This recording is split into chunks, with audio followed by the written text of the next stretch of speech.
And if I might interject, what a terrific day this is for the University of Texas at El Paso. Thank you for joining us as UTEP is about to introduce its new football coach, the 25th head coach in the history of the program. As UTEP heads towards its centennial celebration, I think it's fitting that the new coach is one that has a past with this great university as both a student athlete and an assistant coach. And I can still vividly visualize, and I'm sure many of you in this room as well can too, number 57 protecting both Sammy Garza and Pat Haggerty and clearing the way for John Harvey.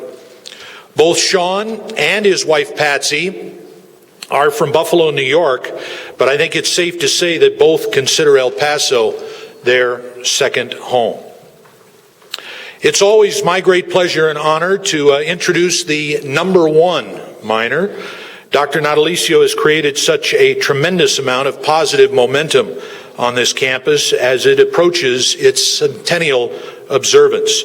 So without further delay, I give you the president of the University of Texas at El Paso, Dr. Diana Natalicio.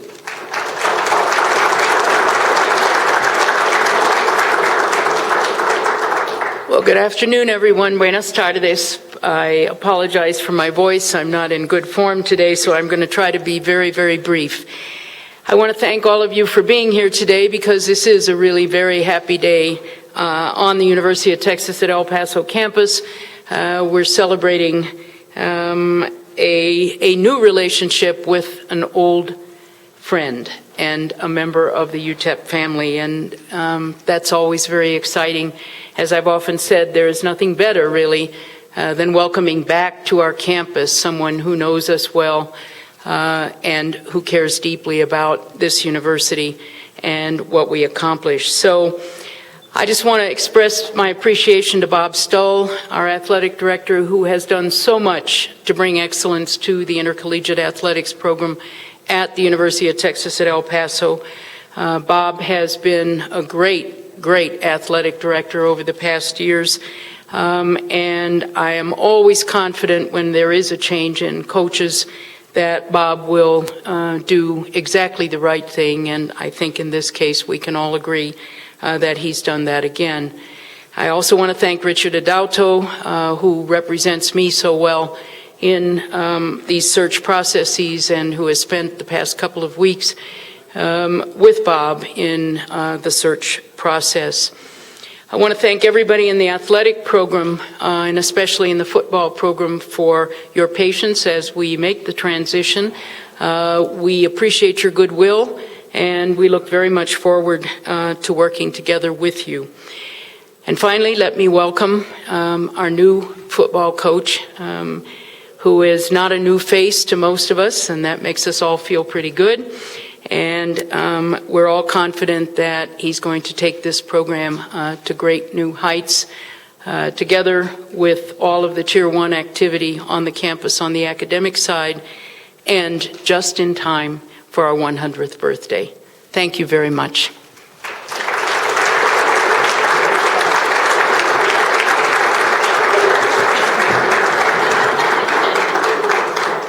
What is this, your first head coaching job? Looks like you got your game face on already. Belatedly, if you've not done so, would you please silence all your cell phones? And when we do make Coach Kugler available for questioning, when you do state a question, please give your name and your affiliation as well. The man who had the wisdom to select Sean Kugler as UTEP's next head football coach is perhaps better positioned to do so, I think, than any of his colleagues across the country, given his vast experience in athletics, his own success as UTEP's football coach, and his wide array of contacts across this great nation.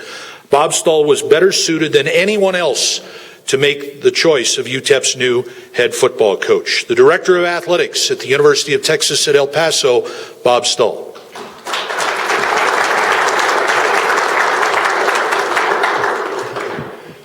First of all, just let me say how thrilled I am to have Cougs back. As all of you know, Sean actually played for me back in 1988 when we won 10 games and went to the Independence Bowl game.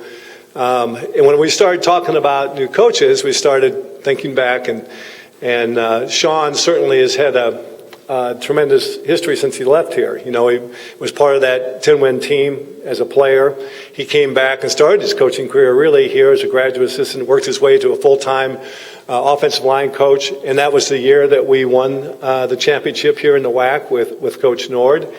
Went on to go to Detroit with Marty Morningwig, who was a coach here at one point, stayed on with Mariucci. Then went back in college coaching, went to Boise State the year they went undefeated and beat Oklahoma in the Fiesta Bowl, which was one of the most exciting games that anybody can ever remember in college football.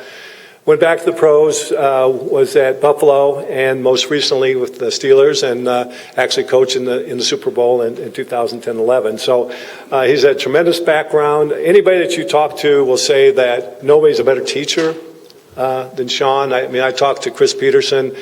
I talked to Coach Tomlin, and they said there's nobody that does a better job teaching. In fact, Chris Peterson said that after Sean left, that he really had all assistant coaches design their meetings the way Sean conducts his meetings. So I think we're very, very pleased to have Sean.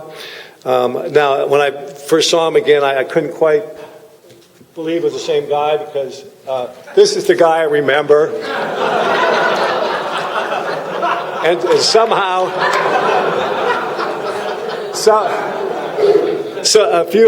there's some things missing and some things added. But it's so funny because I got a text message from Andy Reid. And he said, "Have you forgiven him for almost getting me fired when we?" Most of you don't remember this, but when we played Wyoming and we were playing for the championship. We were both, I think we had one win, they had none. And ESPN was covering the game. And so our boy Cougs and Poofball, they're the jokesters, okay? So they have this WWE act, wrestling act, okay? Well, somehow ESPN gets a hold of this and wants to see it. So unbeknownst to us, they do a little ESPN WWE championship things that they play before the game. We proceed to get hammered by Wyoming. And Andy Reid pulled him in and said, "You're trying to get me fired. You guys are trying to get me fired." So he texted me and said, "Have you forgiven him for doing that?" And I said, "Well, just recently." So, but it's so good to have Sean because, you know, we've been so blessed here in the last 9 years to have Mike Price because he's brought credibility to our university, to our community. He's our biggest ambassador. He really has been. He's got a great national reputation. So now with the chance to bring another person back that really has a tie to UTEP and to the El Paso community. I can tell you that talking to he and his wife Patsy, they really love living here. They have a strong tie here. And you can see we got about half the 87 team here that still lives. They're all back. Although Officer Black said he had a traffic ticket he was arresting him for back there, but we have obviously he has so many friends here in El Paso, and everybody that knows him respects him. So we're very, very pleased to introduce our new UTEP head football coach. And by the way, I'd like to take credit. I'm the one-man search committee, but I'm not, unfortunately. Every time I've done a search, I always have Richard Dalto with me, who's a representative for Dr. Natalicio, reports on a daily basis, and also another member of our staff, which was Chris Park, one of our senior associates, as person also to listen and review and interview the candidates that we have. So it's never a one-person selection committee at all. But anyway, we feel, you know, through the process, we really felt like Sean was the guy, and he did a tremendous job, and it was tough. I mean, he's working another job. We actually had his interview at 9 o'clock at night, 9 to about 11:30, because he couldn't get off work. That was his earliest he got off work. So it was a little bit more difficult for him than perhaps on the others. But with that, let me introduce our new football coach, Coach Sean Kugler.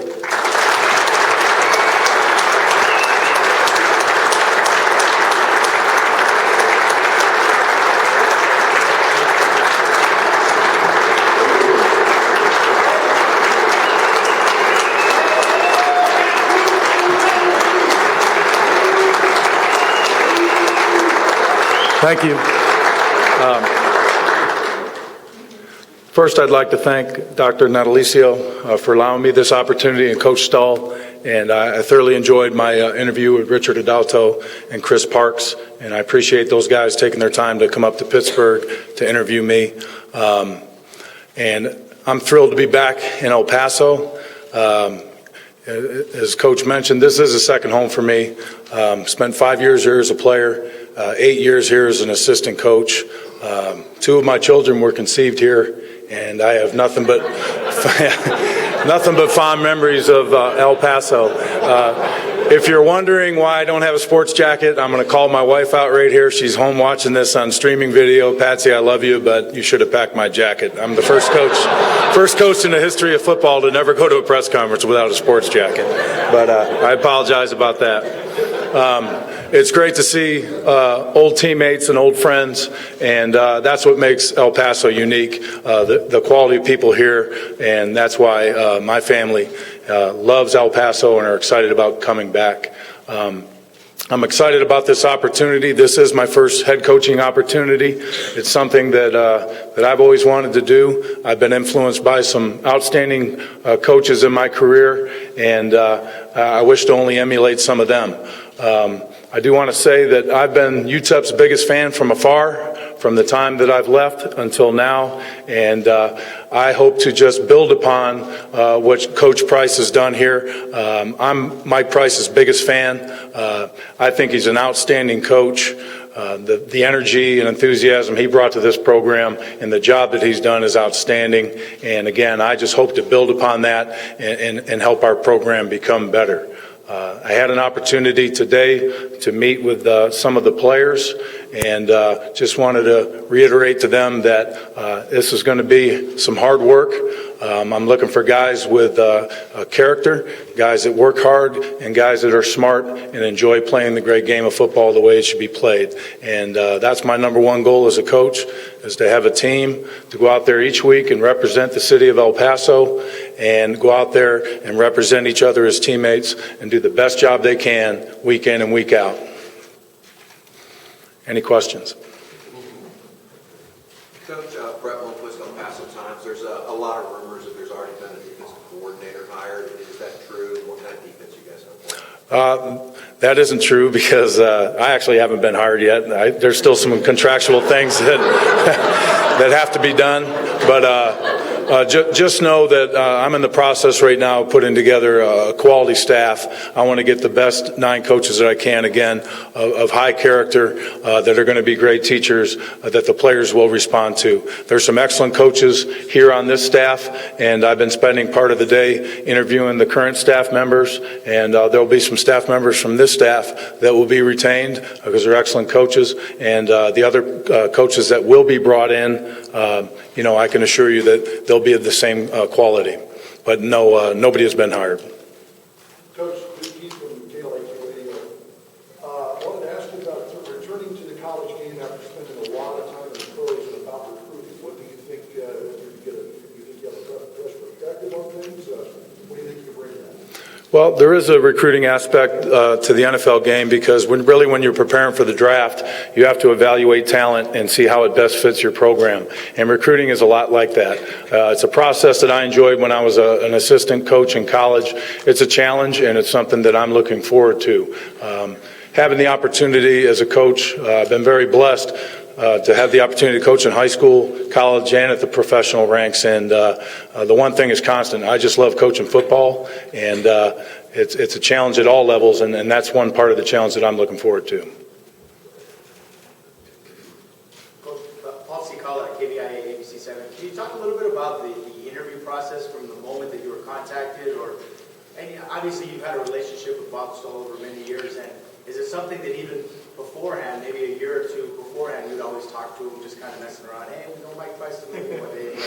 I mean, is it kind of a situation where you had an eye on this job for a long period of time? Well, this is certainly a place that I would always have an interest in coaching if that was available, but this just recently came about with Coach Price's retirement.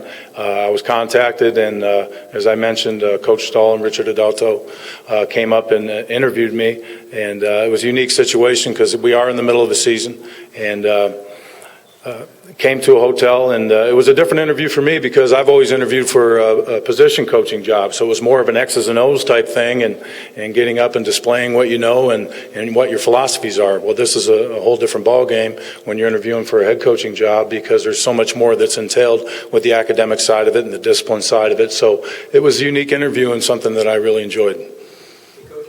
Yes. There's some reports out there you're going to finish the year with the Steelers, so when do you anticipate being all in with UTEP and handling the recruiting? Well, I'm all in with UTEP, but I have an obligation to finish out the season with the Steelers.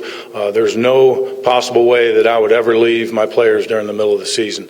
I owe that to them. I love every single one of those players. And I'm hoping that it's later than sooner. We're right in the middle of a playoff run right now. We had a game that we took a step back Sunday and performed poorly, and we need to bounce back from that. So when I get back to Pittsburgh, I'm just going to do double time, double duty, and I'm gonna, on my own time, prepare everything I need to get done here. And on the Steelers' time, I'm going to give them everything I got until the end of the season. And I thank Coach Tomlin for allowing me to do it that way, because there's not many coaches that would allow you to do it that way. Have you contacted any of the current recruits yet? I haven't, again, because I'm not under contract right now, so legally I wouldn't be able to do that. But as soon as I can, I certainly will. I'd like to add in recruiting where he's at, that when he hires assistants, they're going to have to really, first of all, the beauty of this right now, the beauty of good news, bad news, is after this weekend, you can't even see him personally. So any kind of contact will be by phone only. So if he hires some assistants, they'll certainly scramble this week to contact, and then he'll be able to call them, personally call them, but nobody will be able to see him anyhow from till like the end of the first week of January. What's it like playing under Bob Stull again? I didn't realize I made him that mad that time, but it seemed like a funny thing to do at the time. He took this long to get back at me, so it's kind of neat to look what I look like with hair. I enjoyed every minute with Coach Stull and his entire staff. I had a great relationship with Andy Reid, my offensive line coach, and he taught me more about football. And every single guy in that staff is what I'm hoping to accomplish with this staff. They were passionate. They love the game of football. They love their players, and that's what I want to be accomplishing here at UTEP with my staff and the type of attitude we want to bring. Yes. Yes, Javier Sanchez, Juarez Media. What makes a successful coach in the NFL? I mean, it's the top of this sport. When a coach college football? Well, I have to be honest, there's probably several college jobs I wouldn't even be intrigued in, but this is a job that intrigues me because of my history here, because of my love for the program and the city of El Paso, and the fact that my family enjoyed every minute of it when we lived here. So there's inner pride in me that wants UTEP to do well, and I'd love to be a part of helping UTEP do well, and that's my main goal.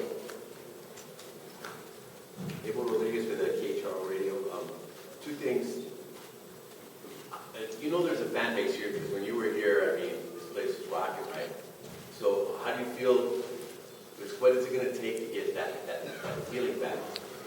Well, ultimately, we're going to have to win games, and we're going to have to be successful and put a product on the field that the fans want to come and see. And I have seen this place full, and I have seen it rocking, and I know what it takes to get that there, and it's going to take a lot of hard work and dedication. But winning games brings the fans, and the El Paso fans are better than anywhere I've been. They're louder. They're behind their team. When the Sun Bowl's packed, it's a pretty difficult place to play. Right now, this all happened so quickly. I had an opportunity to meet with the team and meet with my players, and to be honest with you, that was very emotional. Again, I'm very close with all my players. They're a very young group. We have some injured guys right now, and it's tough for me even right now to be away from those guys knowing that they're injured right now. But it's going to be hard for me to leave those guys. They understand. They were very supportive. They were very excited for me, and I appreciate them for being who they are and having that attitude. Coach, Steve Kaplowitz, ESPN. You mentioned hard work as one of your big characteristics. What are some of the other things you'd like or that'll happen as a Sean Kugler coach team builders? Well, I want to see a team that displays mental toughness. I want to see a team that plays smart. I want to see a team that plays with passion, that enjoys playing. I want to see a team that embraces each other, and that's what a true team is. And I think it starts with recruiting those type of players, having those type of coaches on your staff, and teaching them daily, teaching them how to conduct themselves, teaching them how to respond to situations, and ultimately on the football field, teaching them situational football, how to respond in different situations on the football field. That gives you your best chance to have a successful program. Any chance either of your sons join you? My son Robert, he's currently a redshirt freshman. He's a starting guard for Purdue, and he loves it there at Purdue. He's an outstanding student. And then my youngest son, Patrick, has been committed almost a year to the University of Michigan. He's an outstanding football player. And one thing with my sons, I've always let them be themselves and make their own decisions, as I will all these players here. And I would never pressure him to change a commitment. I know Coach is staring at me right now. Coach told me the only way I'm going to get this job is if Patrick changes his commitment. So I'll start putting the pressure on when I get home. But he is going to the University of Michigan, and they spend a lot of their time there in Detroit, and I'm happy because I've met the coaches at Michigan, and very ecstatic about him going there. Quality group of people, and I feel good about him playing up there. Thanks, Coach. UTEP has proven to be a tough place, a hard place to win consistently at. What makes you think you can make UTEP a consistent winner? Well, I'm going to do my best to make UTEP a consistent winner. I'm going to give everything I got. I can't promise anything beyond that, but I will give everything I got every day. I will give everything to my staff, everything to the players, and I hope that translates into wins for us. But that's what I intend to bring. What are your thoughts of playing in Conference USA? I think it's an outstanding conference. There's a lot of quality teams in that conference. It's a competitive conference, and we hope to be competitive week in and week out. The moment this opened, did you know you were going to take it to an offer? The moment this opened, I was interested, and when I was contacted, I was asked my interest level, and I told them it was very high. And when I was offered the job, I didn't hesitate. I immediately accepted. Any kind of a time frame on when you're going to start hiring assistants? I'm hoping to get on it as quickly as possible. Again, the process is meeting with the coaches today and talking to those guys. They're an outstanding group of guys. I enjoyed meeting all the ones that I haven't met before in the coaching industry, but I'm looking forward to meeting with them, and then from that point, contacting coaches that I have prepared. But I can't really give a time frame because sometimes that takes some time to put a staff together. Do you think you have an edge because you're an ex-player? And do you think the student athlete of today would react better to your type of a coach than what we normally used to?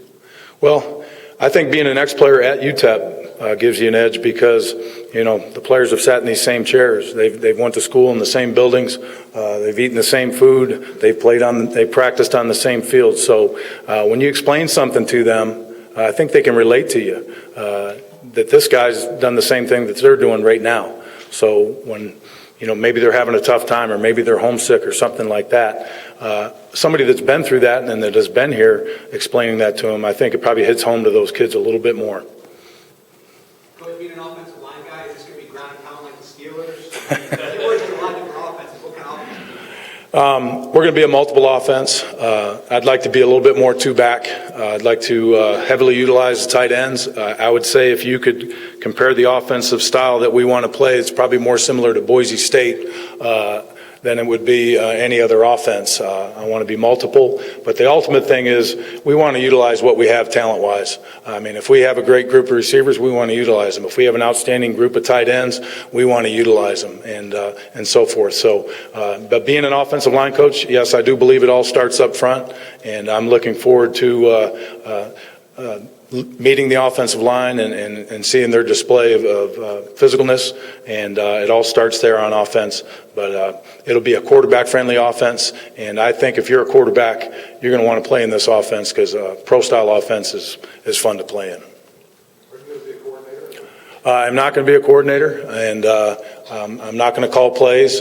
I'm going to trust that all of my coaches are going to do their jobs, and that's going to be my main job is making sure that everybody's on point and everybody's on the same page, and I'm going to let those guys coach because as a coach myself, I've always responded best to coaches that let you coach, and I've been very blessed to have many coaches that give you that opportunity, and I think coaches flourish in that capacity. I'm not a micromanager. I'm going to let those guys be themselves and be their best selves.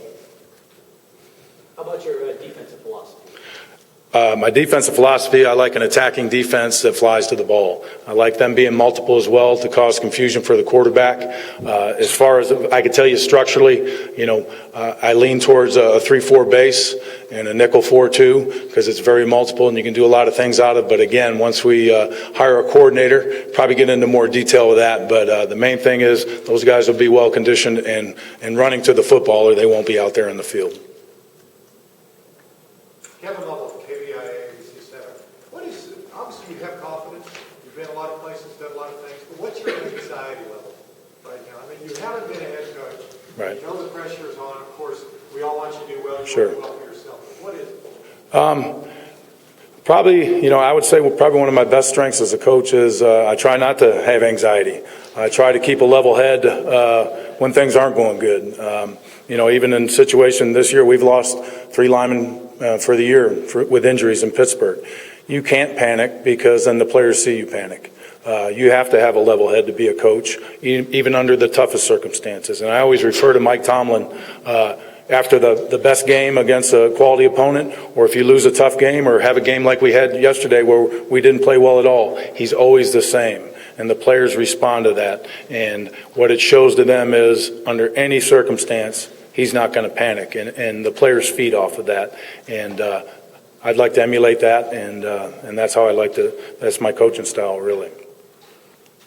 Is there a different approach from the pros to college? I mean, obviously, your younger kids, do you see a different approach? Probably just because of the age difference. When you get freshmen in, there's so many more issues that you're dealing with. Again, seriously, homesickness, girlfriends, those type things. Probably that you don't have to deal with at the professional level. But when you talk about, you get those guys in a room, there's no difference. They're all the same. If you stepped into my room at Pittsburgh, those guys are just like the guys in college and not much different. In fact, sometimes it seems like the older they get, the less immature they get. I think the greatest thing is Pat's coming back. I agree too, and she'll be here soon enough, and she's excited about it, and we can't wait to make El Paso our home again. Coach, I have a question. Excuse me. You haven't spent time up in Boise, great part of the country. I've been there, but I'm sure it's very beautiful. Boise has had a very strong winning tradition. What are our attitudes in your mind here in El Paso, beautiful city, our community, to attract quality? Well, first I have to say, when Coach Stull drove me in last night, I haven't been here since 2000. It looked like a different place. I was amazed by the growth and the facilities, the stadium. I think the Sun Bowl is one of the most beautiful stadiums in the country. I think the fans are passionate. I think El Paso's beauty itself, I think it's a beautiful place. I enjoy the desert. I enjoyed living in El Paso. I enjoyed my time at Boise because it's very similar climate, high desert, and there's so much here to offer. But again, the changes that have been made here, it's just a tribute to Coach Price and his staff and the progress they've made here.